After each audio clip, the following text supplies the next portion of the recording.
Hello and welcome to ABiQ's webinar for this month of June, and we're looking at food security in Africa and the impact that COVID-19 have had on critical food supply across the continent. I'm delighted to be joined today by 4 panelists, and I'll introduce them quickly. We have Dr. Ikechi Agbukpa, who's based in Nigeria. Hello, Dr. Ikechi. Thank you. And then we have Hilton Banks, who's based in Dublin in Ireland. Welcome, Hilton. Hello, guys. And then we have Nicolata Matuku, who's based in South Africa. Nicolata, welcome. Thank you, and hello, everyone. And then lastly, we have Hoek Nkuchu, who's based in Cameroon. Welcome back, Hoek. Hello, guys. Right, so to kick off today, we thought we will share with you a couple of valid points just to set the context. And I think before we start talking about the topics, I'm going to give each of them 2 minutes to just introduce themselves so you've got a better understanding of who they are and where they come from. So we'll start off with Dr. Ikechi. Yeah, Ikechi is my name, and I'm a university professor with the Department of Agric and Applied Economics, Rivers State University here in Nigeria. I'm also the advisor for Canada African Network, that is Africa Trade Action Group. And I am also the senior advisor and member of Administrative Board of Association of African Future Leaders, and the senior research fellow for Africa Agriculture Agenda. And I also double up as a faculty member at the Rome Business School, precisely Masters in Agribusiness Management and MBA programs. Excellent. And I am an agribusiness expert and agroeconomist. Thank you. Thank you very much, Dr. Ikechi. Hilton, if you could just do a brief introduction. Yeah, absolutely. Hello, everyone. My name is Hilton Banks. I work for the Kellogg Company. I currently am working in the European business, but prior to that, I was in the global team looking at the development of our emerging markets. That would be markets extending from China, across India, Russia, Middle East, the whole of Africa, and Latin America. I've been with Kellogg's for 14 years now, and I'm really passionate about Africa. I was born in South Africa and raised there, did my schooling and education there, and I'm really excited about the prospects that Africa has in terms of the size of the population and the development of the continent. And I'm also very aware, being in the food industry, for the need for the continent to really have a look at its food supply and look at how this rapidly growing, rapidly urbanizing, and rapidly evolving community of people in Africa can be fed as we move and look towards 2050. So looking forward to the panel today. Thanks, Emil. Thank you very much, Hilton. We move on to Nicolata. Hi, everyone. I'm Nicolata, based in South Africa, and I'm founder of Walking the African Journey, a youth development organization, and we focus on African solutions for African predicaments, and our focus is on manufacturing, agriculture, all industries that encourage all our countries to be self-sufficient, if possible, now that we're a global community. So yeah. I'm a new pig farmer, and I've also, the past 2 years, I've been studying on food security, climate change, and malnutrition solutions for Africa. So I also am, like Dr. Ikechi, I'm also director for Zimbabwe in the African Association of Future Leaders, and I'm vice president of the Botswana Model United Nations. So yeah, that is me in a nutshell. Excellent, Nicolata, welcome. Then we'll move on to last Dr. Hoek.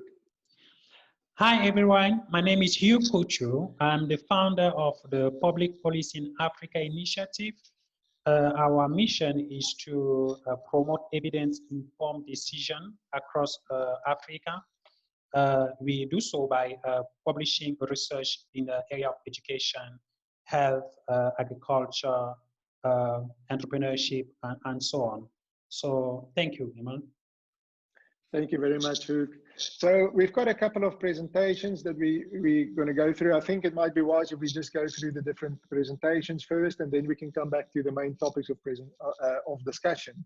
So I'm going to put up the slides for Dr. Ikechi, and then you can just move ahead with the presentation. Ikechi, so let me just do that. All right. So before, maybe just before we start, Dr. Ikechi, I'll just quickly want to put up maybe a bit more in terms of context of Africa, size of the African, continent. Just for those that's maybe not as familiar with it. So at the moment, the population of 1.3 billion people. I just wanted to do a bit of a benchmark there against the United States, which has got about 330 million people. If you look at GDP 2018, so $2.8 trillion. African economy, total economy, compared to the US of more than $20 trillion. So that just shows you the stark contrast. However, if you look at 2050 in terms of population growth, Africa will have 50% of the world's working age population, which is daunting in itself. Moving on, just in terms of food security, so based on some of the research we've done, again, the 1.3 billion people that we have now, look at that and effectively assuming a 2 pounds per day diet, the African continent consumes about 455 million tons of food every year. By 2030, that population will grow to 1.6 billion people, close to 1.7, which would require an additional 50 million tons per annum. And that's just down at the bottom left. There's 303 million children younger than 10 years by then, so will be born over the next 10 years, and they would require 50 million tons of food, assuming a 1 pound per day diet. So that's just, I thought I'd bring some context, because I mean, this is, if you start picturing the volumes, you realize just the task ahead of Africa in terms of providing for its people. So with that, I'll pass on to Dr. Ikechi. Dr. Ikechi, you can just let me know when I have to move on. Yeah, thank you. Well, I have to start by saying that a lot of research experts in the agri sector have asserted that indeed that the COVID-19 pandemic is impacting on food security and is impacting from the negative side. And well, since the pandemic has also presented an opportunity for total consumption of homegrown foods, it has also reaffirmed more or less the need to develop Africa's agriculture sector. And farmers might be laying off staff and labor supply at this point, and it's very low as opposed to how it was in the pre-COVID-19. Well, food security can be conceptualized from the World Food Security 2009, that it exists when all people at all times have physical, social, and economic access to sufficient, safe, and nutritious food that will meet their dietary needs and food preferences for an active and healthy life. And there are some schools of thought on food security, but I wouldn't go into that. But there's a three-dimensional approach to ensuring Africa's food security during the pandemic.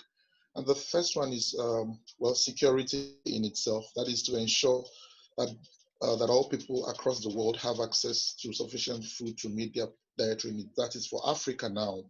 And then for sovereignty, well, sovereignty has to do with empowering people to make their own choices about the food they eat, where it comes from, and how it is produced. Then for the safety aspect is ensuring people have healthy, nutritious food that is free from contamination or any form of degradation. And I wish to say that food security has 4 pillars. And the first pillar is availability. Food, if food is available, then of course it has to be assessed. So in Africa, sometimes food is available and most times food is not available. And if it's available, then can it be assessed? Then if it can be assessed, can it be utilized? Then if it can be utilized, is this sustainable or will it be stable? Now, there are 3 stages in food supply chain for COVID-19, focusing on Africa. And the 3 stages touches on the traditional food security, the transitional food security, and the modern food security. And there are researches that we have carried out with respect to that. I have it in my slides. Maybe later on I will share it more broadly. Meanwhile, scarcity has driven up prices of the main staple food beyond the reach of some people since the lockdown was announced in sub-Saharan Africa. According to World Bank statement, which buttressed that point regarding rice importation, could be heading for a health crisis straight to a food security crisis after the pandemic. More widely, the United Nations reports that coronavirus disruptions could double the number of persons globally without reliable access to nutritious food, up to 265 million. And then I wish to also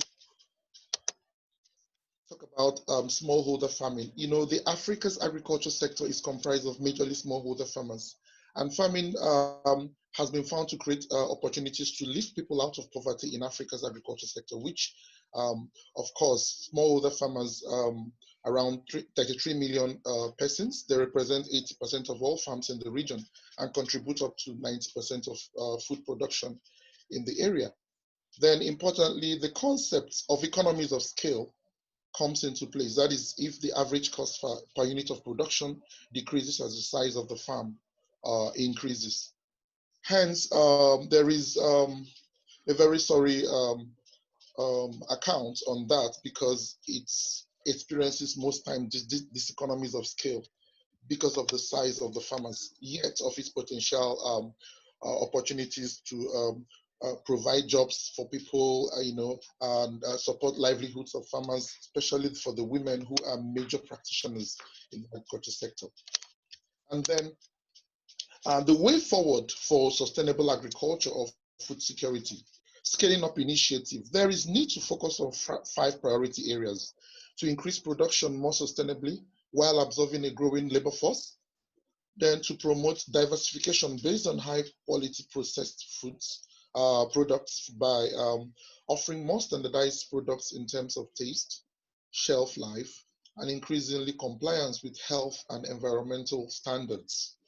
Then also promoting efficient and more equitable value chain development by encouraging intra-branch approaches, making farms and also agro-systems more resilient to a changing environment. Then also finally, developing regional markets and controlling international integration. Then, well, for processors, there is potential for processing product value chain. Africa has not really done well in the area of value chain. That is why even in our initiative in Africa Agriculture Agenda, our goal right now is to make sure that we are sensitizing the those that wish to invest in Africa's agriculture. Of course, we have the USAID, United States Agency for International Development. They have developed framework in order to help to invest in agriculture, and in that regard, we are moving for industrializing the agriculture sector, because that is an area that has been weak, as I said earlier. Now, Africa's food processing industry holds huge potentials for growth. By 2040, it is anticipated that the value of food purchased in East and Southern Africa will grow 7-fold. Now, when equipped with the technical and business skills in food processing best practices, such as manufacturing, food safety, packaging, and among other practices, new markets and finance can play a significant role in providing for the region's food needs. Solutions for Africa's Food Enterprise is an initiative between TechnoServe to, they have also forecast on that with respect to the 2040 anticipation. And then recently, the Canada African Network, of which I am the advisor for agriculture sector development, we know and we agree that China has really tried in the area of helping the agriculture sector by a lot of equipments that they are, sending to Africa and also coming to train. I have accounts, I have records of how China has also helped Africa's agriculture sector. But Canada is, we have people in Canada who have also tried to strengthen trade partnership and network with Africa. And then, with the recent pandemic issues, it's raising a lot of issues. Well, I wouldn't go into that. Now, there are inhibitors to food processing initiatives in Africa. The first one is the high cost of inputs, lack of adequate processing and storage facilities. High prices due to high inflation rate may constrain performance as well. Poor infrastructure, including epileptic power supply, inadequate supply of potable water, skewed distribution of available infrastructure in favor of urban areas, are also negative issues affecting agro and rural development. Whenever we talk about rural development, we are also talking about agro development. And then finally, the inhibitor is insecurity of lives and property. This has, doubled up over time. Well, I'll be wrapping up soon, but I wish to talk about a new approach in supporting Africa's food processing industry. With over a decade of performance working with food processors and suppliers, the government, among other stakeholders, are playing key roles in developing and diversifying food processing capacity, as well as catalyzing food investment systems. TechnoServe's partnership with partners in food solutions, they have refined through years of experience building capacity of African food processors.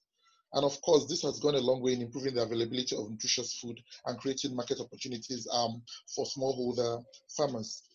Well, with the support from the Office of United States Global AIDS Coordinator and USAID through Feed the Future, the US government Global Hunger of Food Security Initiative, this alliance has grown also to assist more than 100 food companies in Ethiopia, Kenya, Malawi, Tanzania, and Zambia, providing markets for more than 829,000 smallholder farmers, reaching nearly 5 million persons. And in Nigeria here, I happen to be one of the stakeholders who are involved in the USAID initiative to fund agriculture in Nigeria. So the United States Agency for International Development with the United States government and World Bank, they are really supporting for investment. Because why are they supporting for investing into the agriculture sector of Africa? Because there are promising potentials for it to drive economy-wide growth and development. Challenges with African governments. Many African governments may struggle to implement the financial interventions and benefit packages introduced by more developed economies. However, solutions such as opening up borders to trade of key food products, encouraging direct foreign investment support, and stimulating the development of an investment in new agri-tech businesses. It may help countries also within this region to alleviate food shortages.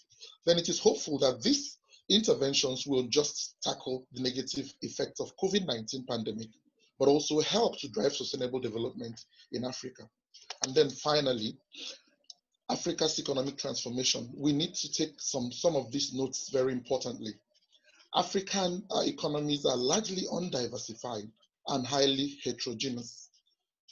Let's take note of that. Secondly, we need to take note of our demography and urbanization. Thirdly, we need to take up notes on Africa's agriculture sector performance and development paths.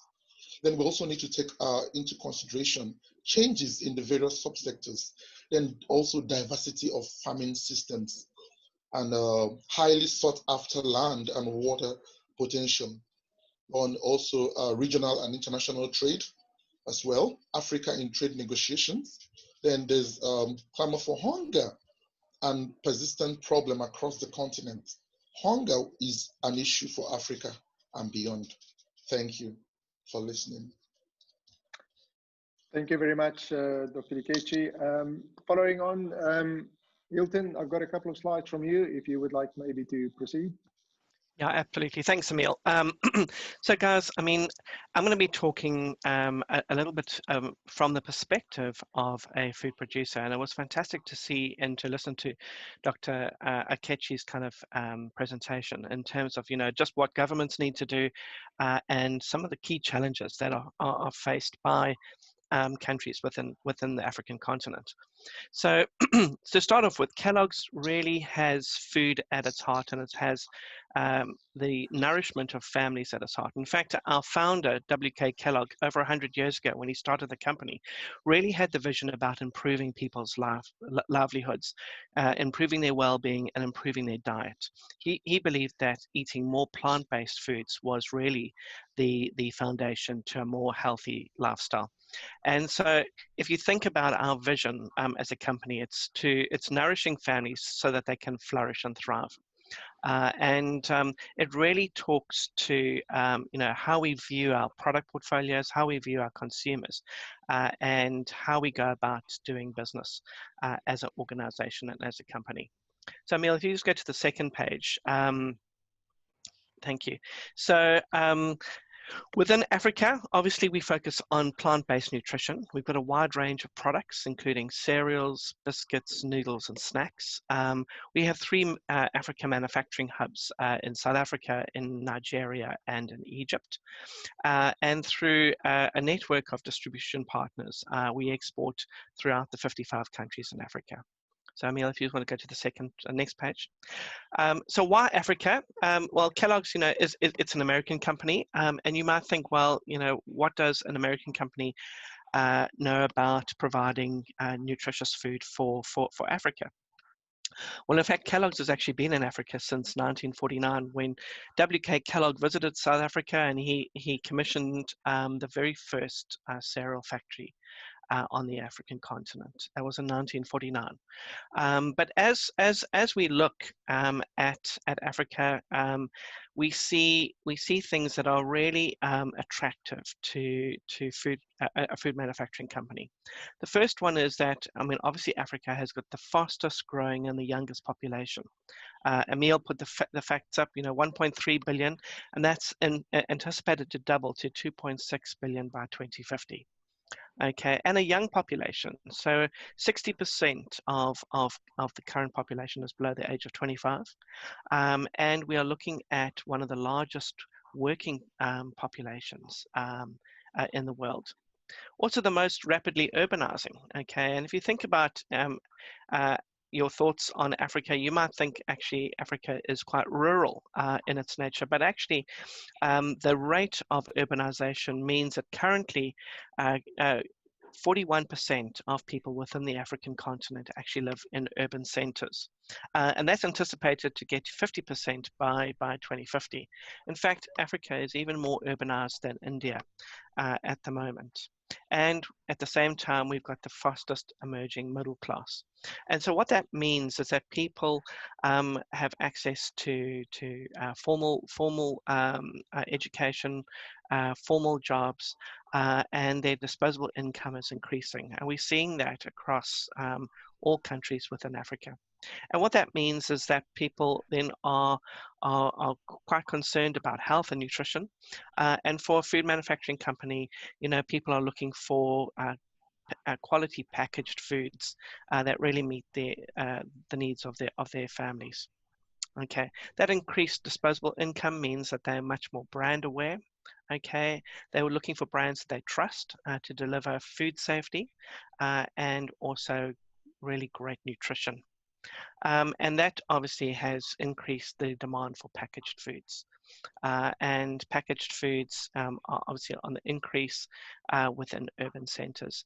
And as you know, the formal and the informal kind of retail sector increases their consumption of packaged goods, so companies like Kellogg's are looking to provide really healthy, nutritious foods for the people in Africa. So that's just a summary in terms of kind of where we are and what we're doing.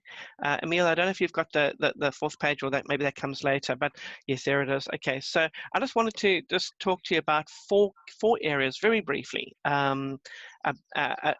in terms of what's shaping our thinking as a company as we look to our businesses within Africa. The first area is around hidden hunger.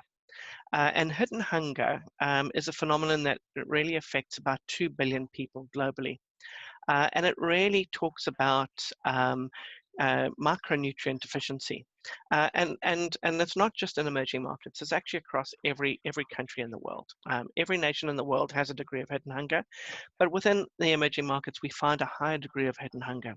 And nutrient deficiency kills over 1 million children annually. 1 million children under the age of 5 will die because of micronutrient deficiency. And you know, when we talk about micronutrient deficiency, obviously food and food consumption plays a key role in helping to stem this really tragic rate of mortality amongst under 5s. The second area is around this urbanization and this packaged foods. And really what we're looking to do there is provide accessible nutrition.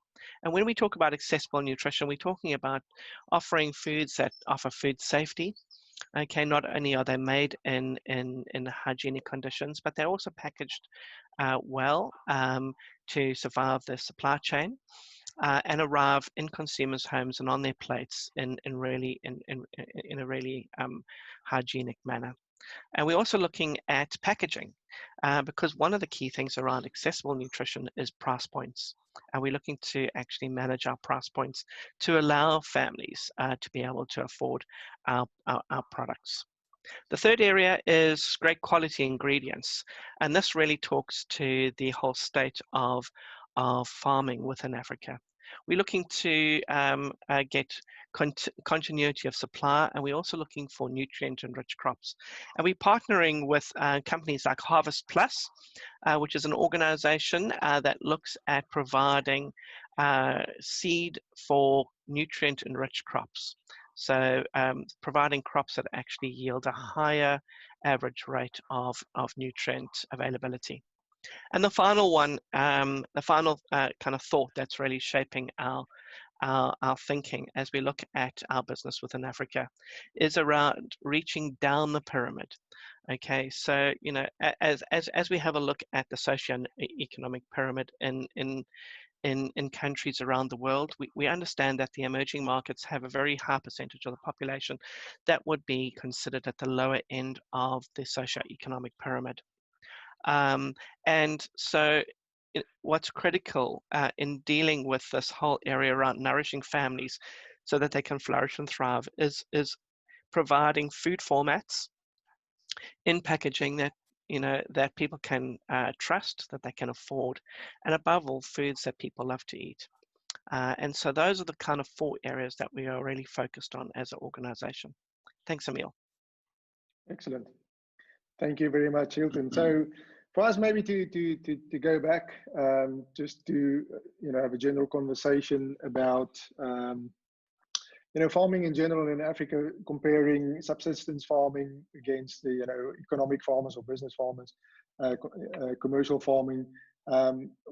Where do you see this going over the next 10 years, and what can be done to accelerate or improve efficiency? Because that's what we need. We need bulk production of food and everything of the raw materials required. So maybe Nicolette, from your perspective, If you can maybe jump into that topic. Okay, no worries. So I think subsistence farming is the most common farming, especially in our Southern African region. We've grown up with it, we've seen it. And I think it is more practice of self-sufficiency for the family. It's for personal consumption. And you will find that where I grew up in Zimbabwe, every household has a small piece of land, and we don't lawn or put flowers on. We have like 4 fruit trees that are seasonal, and a small piece of land where we grow maize or groundnuts, whatever it is, but only for family consumption. So I think within the household, we were able to have food to eat. But then I think it puts national food security at risk as well, because for areas where there's no arable land to farm, dry areas, like what happens there? So I think and it's with the traveling that we've done, it's a dominant thought that is in there. How do you move farmers from subsistence into commercial farming? For example, livestock farming, you find that our African farmers down south will have cattle that will be 8 to 10 years old, and they're used for farming, and they never think of how they can utilize this to learn maybe dairy farming or actually get into livestock farming. It's all about what can this livestock do for me. If I get milk, eggs, and stuff, I'm happy. So there's no, I think we need to start thinking outside the box, which is what we've been doing with our youth farmers that we're trying to train.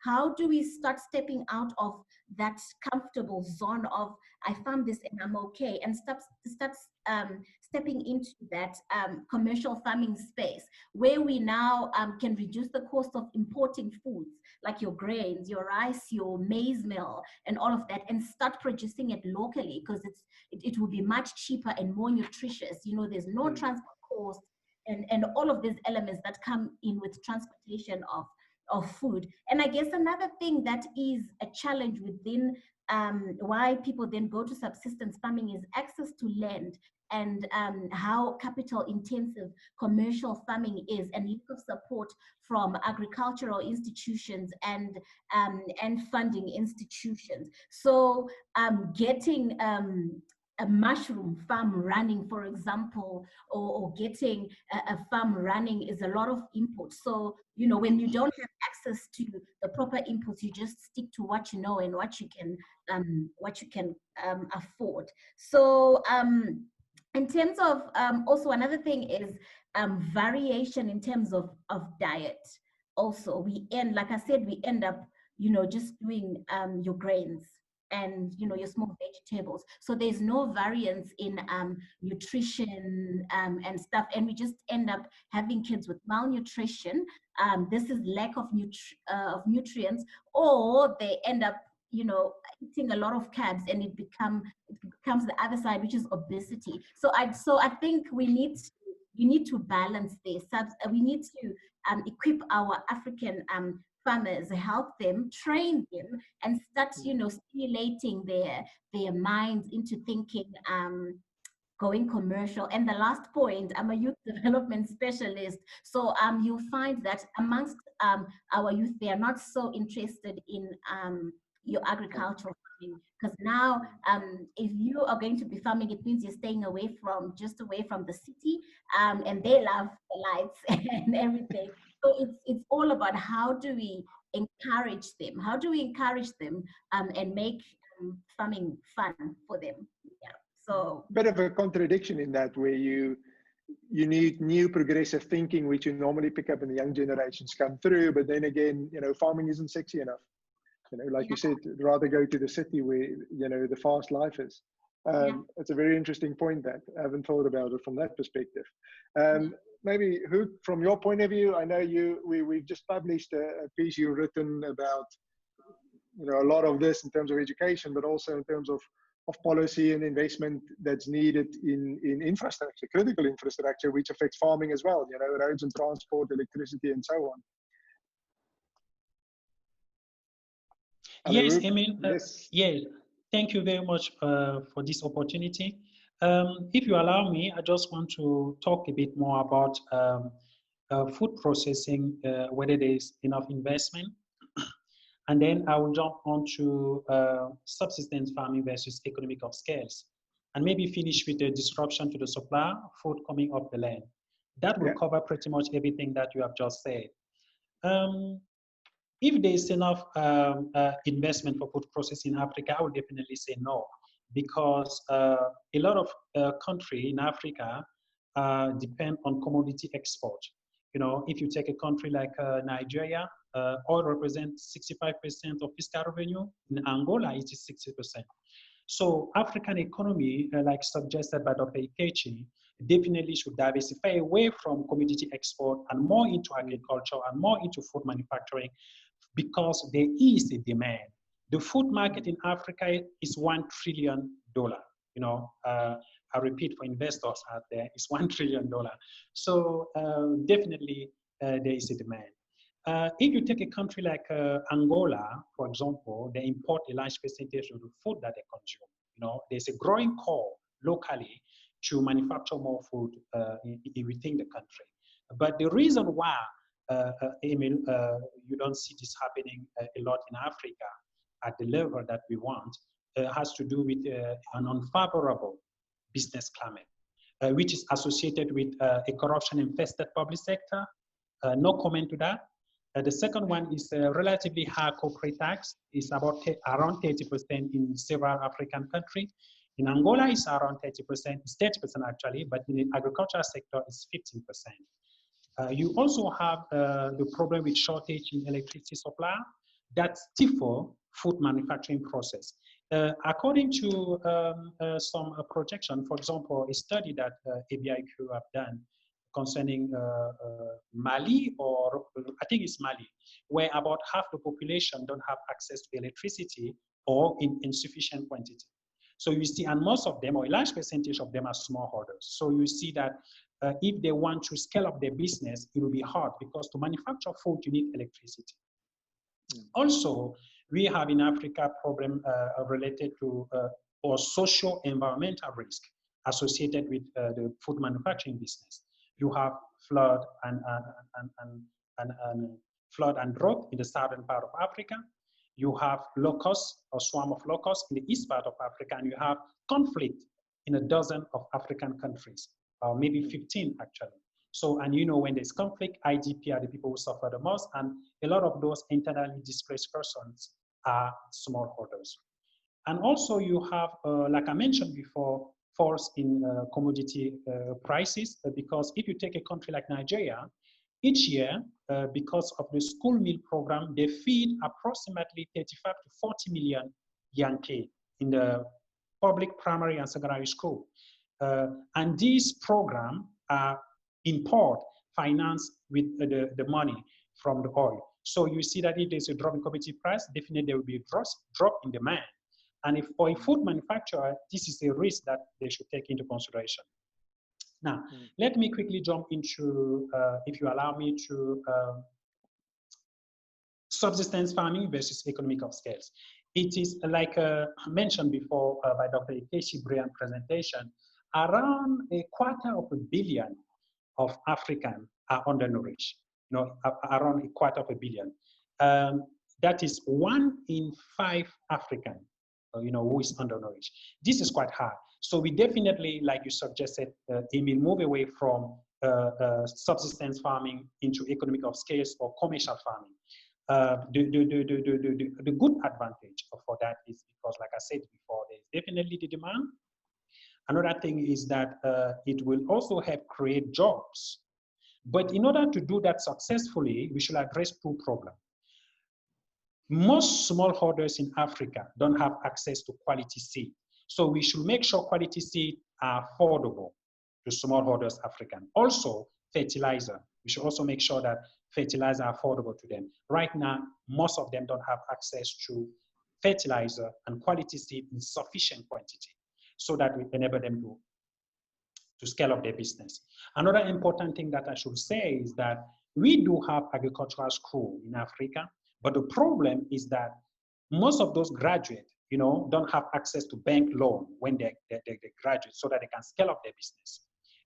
And in part it's because of a lack of collaterals, but the sad thing about Africa is that most of our banks are in surplus of liquidity. In Europe, when there's a problem, the central bank print money. In Africa, our banks have money, but they don't give loan because people don't have collaterals. So I think we are advocating for maybe a kind of insurance policy that final year graduate in agricultural school can take, so that they can use the life insurance as a collateral to have access to loan and to scale up their business, so that the risk can be shared, a little bit more, so that the bank alone don't bear all the risk because they don't want to give loan because of that. Thank you, Emil. Fantastic. Thank you for that, Hoek. Maybe Hilton, if we can catch up on that. I mean, I know Kellogg is doing a lot in terms of partnering with farmers and looking at the farming aspects of itself. I mean, you've mentioned in parts of Europe you have third and fourth generation farmers that's guaranteed offtake, providing the crops to Kellogg. How does it work in Africa? I mean, I know you're quite active in Nigeria and so on. Do you have any kind of examples along how you guys support farming, because at least you have access to the capital to an extent, how can you support the small time farmers, or through what mechanisms? I mean, that's one of the other aspects which we haven't touched on is the co-ops, is where there's a collective of farmers represented by a common union where they can actually, deal and provide more security around farming.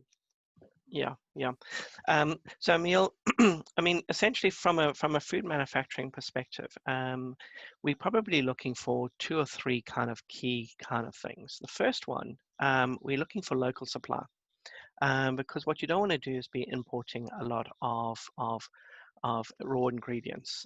So especially when it comes to local grains, maize and wheat and barley, etc. You're wanting to try and source as close to your manufacturing facilities as possible. So that would be the first thing. We're also very conscious of our carbon footprint, and so reducing the amount of transportation required both for raw ingredients and also finished products is critical in terms of how we manage our kind of environmental kind of impact as an organization. The third thing that I would say is that we also wanting continuity of supply. And often when you're running large factories, you're needing a substantial amount of raw ingredients going into it. And so it's very often difficult to source if a country's kind of agricultural infrastructure is very much based on what Nicoletta was talking about, which was a proliferation of subsistence farming on very small scale kind of properties. But what we have seen is we've seen the emergence of very successful commercial African farming, which has allowed African farmers to be able to secure significant amounts of land and be able to farm very successfully and provide crops. And so to your point, I mean, elsewhere around the world, Kellogg partners with farmers in various parts of the world.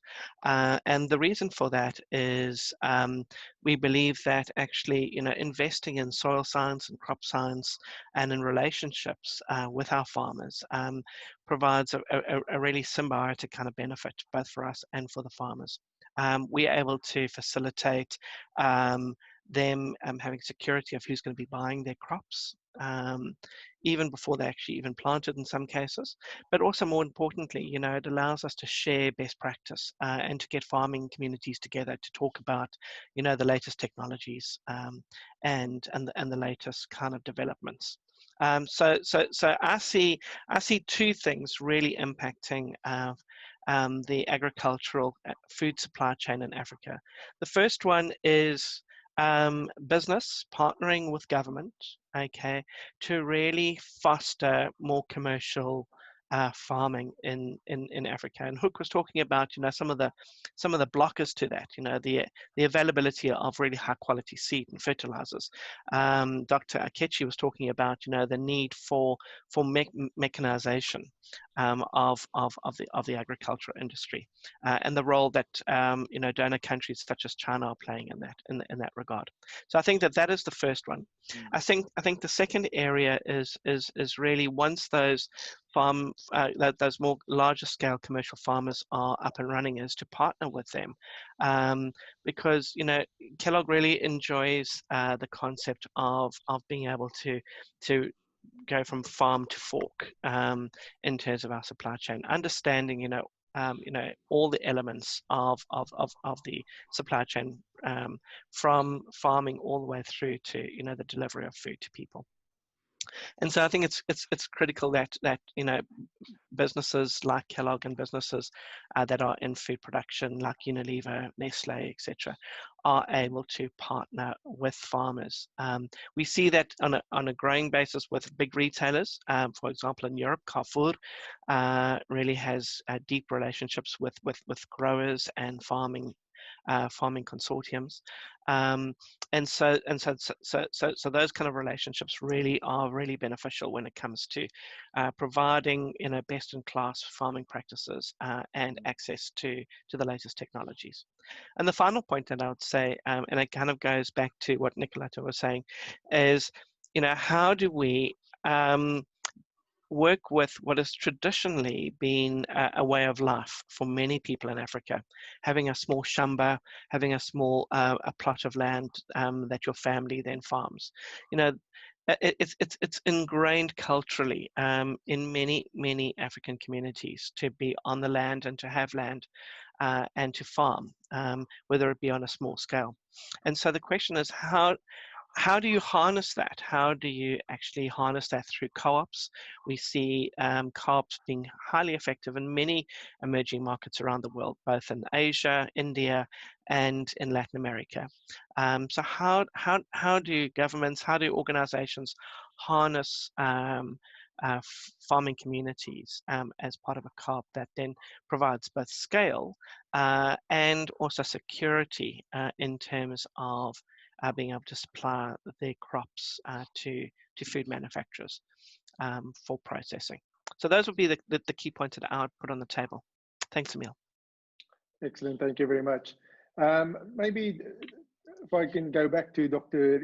Ikechi, if you still with us, just a quick question to see how you. Oh, I think we've lost the connection there. And he's trying to connect again. We'll see when he comes back. Maybe Nicoletta, from your experience, how do you get? Because I mean, it's a mindset that needs to change, going from subsistence farming into commercial farming, or even your plot of land is not necessarily going to change, but at least the efficiency will be very different. The moment you make that conscious decision, we're going to supply into, or as part of a co-op, on a larger scale. Do you see a change in African communities to that extent? And what is the catalyst? What makes them change? Because that's, I guess, what the incentive is. So well, we've been doing our part, but it's a long road to go. And I think the most important thing is education, because people see that you have educated graduates that are very theoretically eligible, but when it comes to practical, they lack. So and then you get people that are good on their practical when it comes to practical farming, but when they can't jump onto commercial because they lack that gap that can be fulfilled by the education theoretically. So what we've been doing is we've been trying to contact as many commercial farmers as we can, and we match them with young people that have got an interest in farming or don't even think about it, but how we've been trying to stimulate them through exposure to see how they can do it. I'll give you an example for a program that we're actually doing with piggery farming. So we've partnered with with an Irish couple here in South Africa that do piggery farming, and we've constructed a small structure that serves as a classroom where they come and learn the theory in one day. And then after they do that, then they go on a 6-month program where they get 4 piglets, and they take care of them and rear them for 6 months until they've also, you know, until also they they give birth to their own piglets and stuff. So they learn they learn the whole process within those 6 months.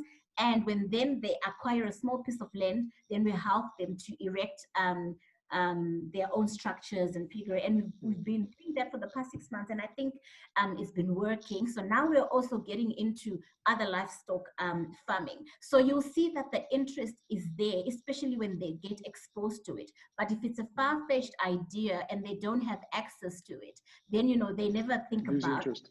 Yeah. So yeah, so we'll be getting into your market gardening soon. But yeah, one step at a time. So I think exposure and stimulation of ideas is what's important. Make them see Excellent. how. Yeah. That's great. I think you know, we've got 8 minutes left. We've got a couple of questions that came up. Maybe I'll just go through a couple of them and see how it works.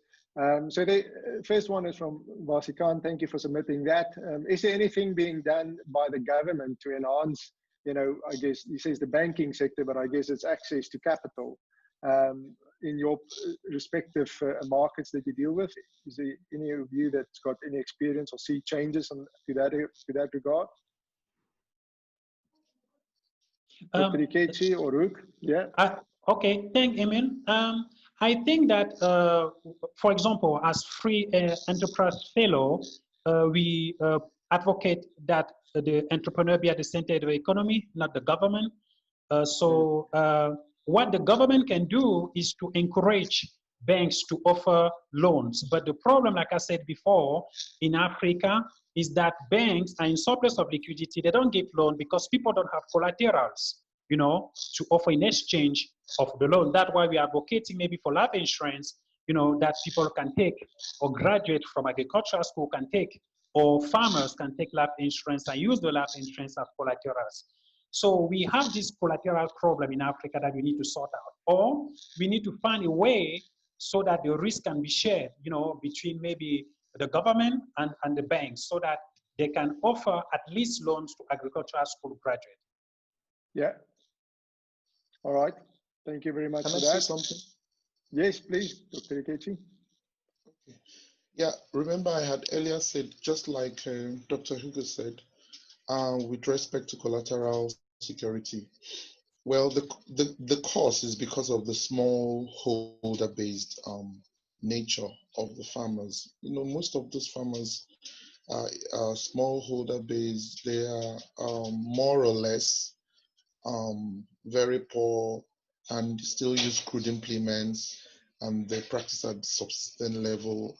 And, you know, that's part of the challenges with the USAID initiative to fund agriculture in Africa, trying to get those farmers who are small, who are, you know, very small, and, you know, try to identify them and then like form a database with them. Although we had to use some farmers, some of these educators and extension agents who work in the rural areas, in rural communities. There was a time that the Minister for Agriculture helped to provide funds for all the farmers. And it really went, you know, helped them to get more technologically, you know, attuned and with the trend of things. And so they will be able to see ways of practicing e-agriculture. And then also we encourage them to form cooperatives, because when they come together to form cooperatives, the government will be able to, government gets interested when farmers form cooperatives. Yeah, I totally agree with that. Thank you very much for that. We've got another question here, just in terms of the soil, maybe Dr. Ikechi as well. The question is from Manmohan Singh. Is the soil congenial to various produce in a single year? Probably a bit more technical than. Dr. Ikechi? Sorry, I didn't get that. Sorry. Yeah, so it's obviously related to the soil. Can the African soil, or I guess the farms, produce, various produce in a single year? Of course. Okay, is the soil congenial to various produce in a single year? Yes. Yeah, sometimes it is. Remember that we are in a time where we are having climate change issues. There are lots of challenges that we are having with our soils. So we encourage for both organic and inorganic fertilizers, but more of organic fertilizers because they are friendly also to the crop.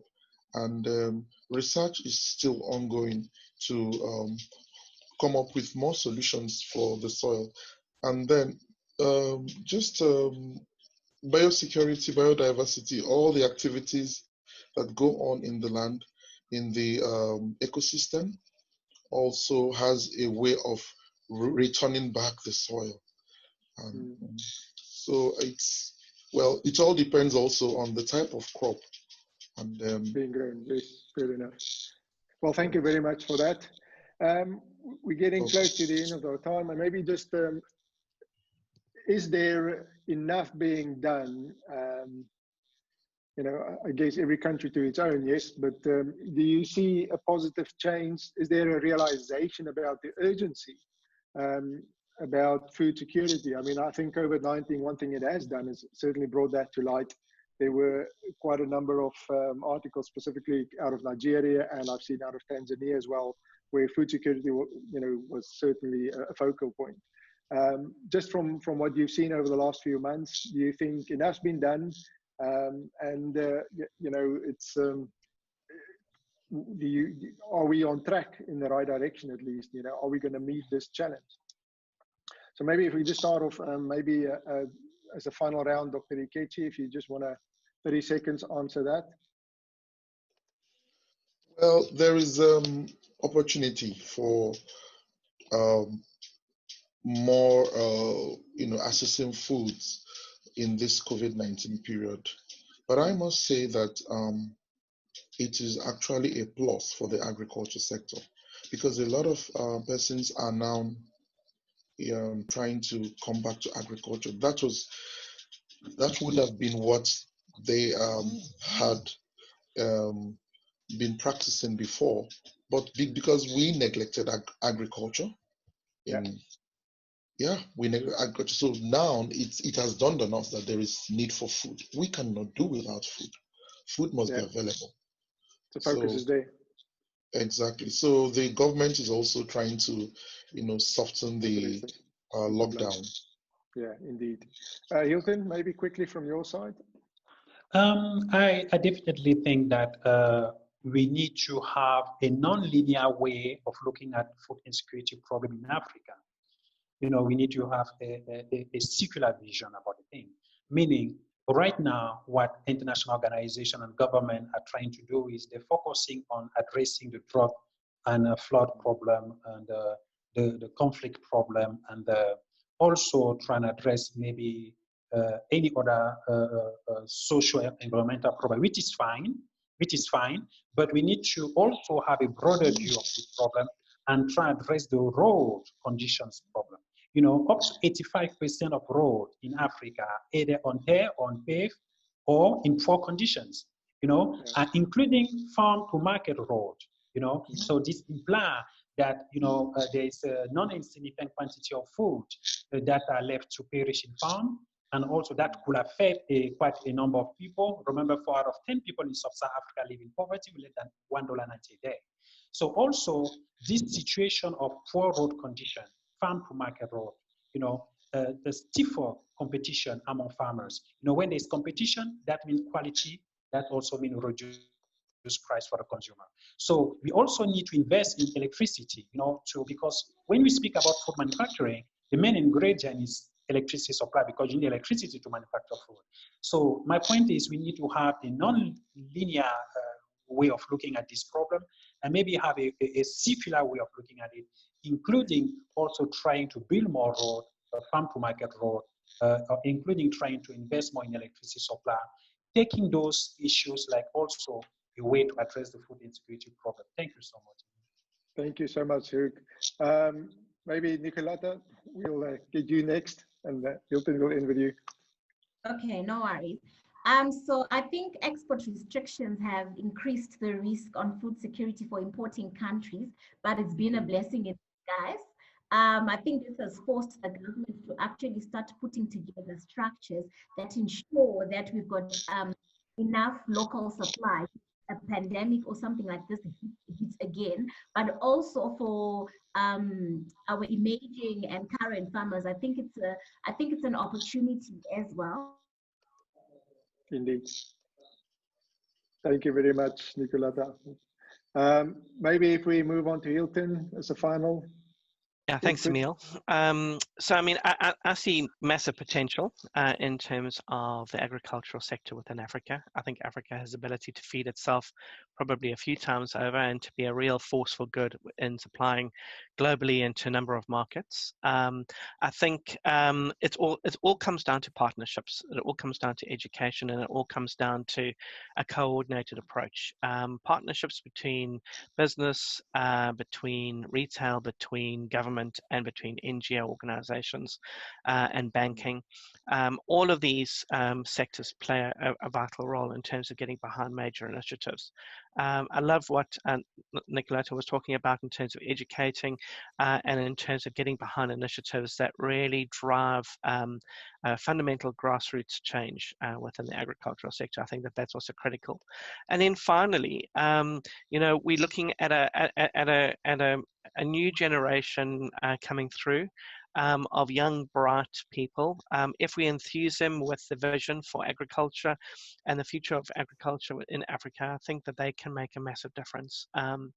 And so while we see the potential challenges in terms of food safety and supply, we also see a very bright future.